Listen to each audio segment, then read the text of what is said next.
আসসালামু আলাইকুম।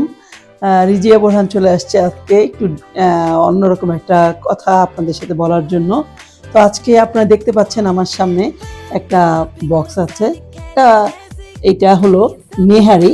একটু জমে গেছে, আমাদের এখানে এখন উইন্টার তো, বাইরে থেকে আনতে আনতে জিনিসটা জমে গেছে, গরম করলে আবার ঠিক হয়ে যাবে। এটা আমাদের বাঙালিদের খুব প্রিয় একটা খাবার নেহারি, আমরা সবাই জানি। তো আমরা একটা ভালো নেহারির সন্ধান পেয়েছি। সাস্টেপনে একজন খুব ভালো করে নেহারি বিক্রি করে, রান্না করে এবং খুব টেস্টি। সেজন্যই আজকে এটা টেস্ট করে আপনার সাথে শেয়ার করার জন্যই আসা। তো আমার মনে হচ্ছে যে এটা আমি আরও কয়েকজনের কাছে রিভিউ অলরেডি শুনেছি যে অসম্ভব ভালো রান্না করে, অসম্ভব ভালো। আশা করছি আমিও ভালো রিভিউ দিব, চাচ্ছি আপনাদের সাথে শেয়ার করতে। আপনারা যারা আমার মতো নেহারি প্রেমী তারাও যেতে পারবেন, গিয়ে খেতে পারবেন। এটা আমি ডিটেলস আপনাদেরকে সবকিছু বলবো, তবে এখন না, আমি আগে টেস্ট করি তারপর।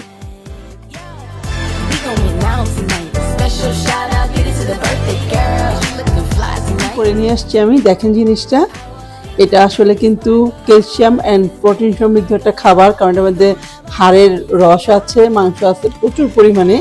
আলহামদুলিল্লাহ, এটা আসলে আপনারা 3 জন খেলে, যারা একটু বেশি খায় তাদের জন্য একটু কম হবে, 2 জনের জন্য খুবই ভালো হবে, খুবই ভালো হবে জিনিসটা। এবং এটা আসলে আমি যা দেখতে পাচ্ছি, দেখেন মাংসগুলি খুবই সুন্দর, একদম খুলে খুলে গেছে, আর রসটাও একদম পারফেক্ট।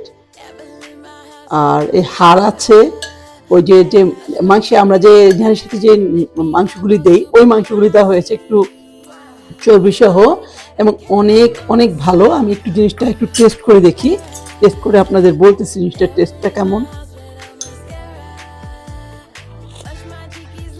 রিয়েলি টু গুড, অনেক ভালো, অনেক ভালো। অনেক দিন পরে বাংলাদেশের স্বাদে একটা খাবার খেলাম, আসলে খুব ভালো।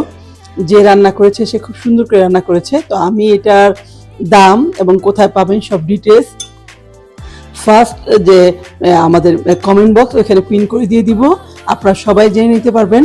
আশা করি আপনারা খেয়েও আমার মতোই খুশি হবেন, বলবেন আসলেও এটা পয়সা উসুল খাবার, যেটাকে বলে একেবারে পয়সা উসুল।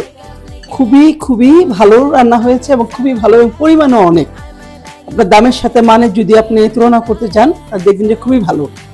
আশা করি সবার জন্য এটা একটা বাড়তি পাওয়া হবে আজকের দিনে, কারণ কানাডার ঠান্ডার মধ্যে বসে এই বাংলাদেশের স্বাদের নেহারি খাওয়া, এটা একটা বিশাল ব্যাপার। আমি যেমন খেয়ে আজকে তৃপ্ত হলাম, আশা করি আপনারা সবাই তৃপ্ত হবেন। তো সবসময় আমাদের সাথে থাকবেন, বিকেলের কানাডার সাথেই থাকবেন। যখনই নতুন কিছু দেখবো অবশ্যই আপনাদের সাথে শেয়ার করবো। আল্লাহ হাফেজ।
my cheekies leather right. Lippy combo